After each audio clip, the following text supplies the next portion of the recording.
Shabbat Shalom, Rabbi Zerin here with a thought for Shabbat.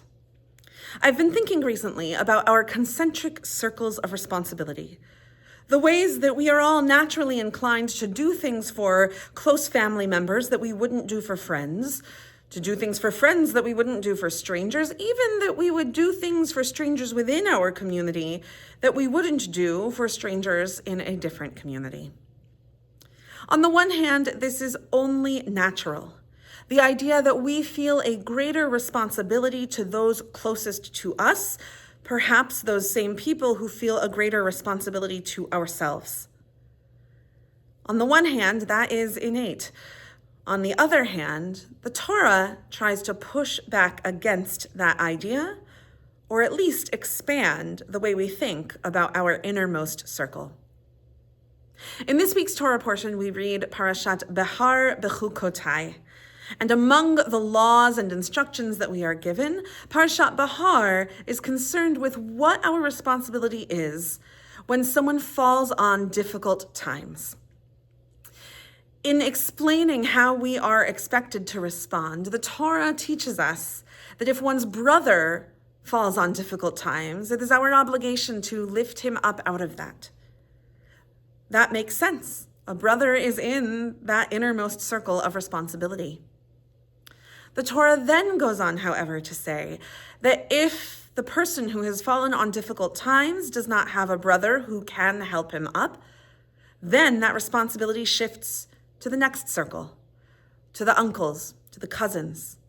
If there is no uncle or cousin who can help to lift this person up, then that responsibility shifts even further out to anyone who could even remotely be considered a relative, even if it means going back all the way to Jacob. In that sense, the Torah teaches us that we need to be open to expanding who is in our inner circle of responsibility. Yes, it is only natural to help those who are closest to us more than others. However, we can also shape our own ideas of who is closest to us, who is in that inner circle.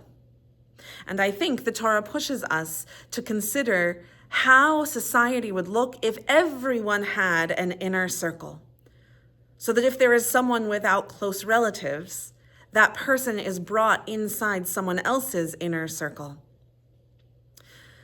I think this is a very important teaching for us today as we think about our responsibility towards others.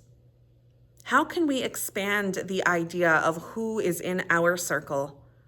How can we make sure that everyone has an inner circle who is responsible for them and to whom they are responsible? How can we help to lift up each other from difficult times? And how does our perception of who is closest to us change the way we relate to others? On this Shabbat of Parashat Behar-Bechukotai, I hope that we are all able to expand our inner circles of responsibility so that we can continue to live in a thriving and supported community. Shabbat Shalom.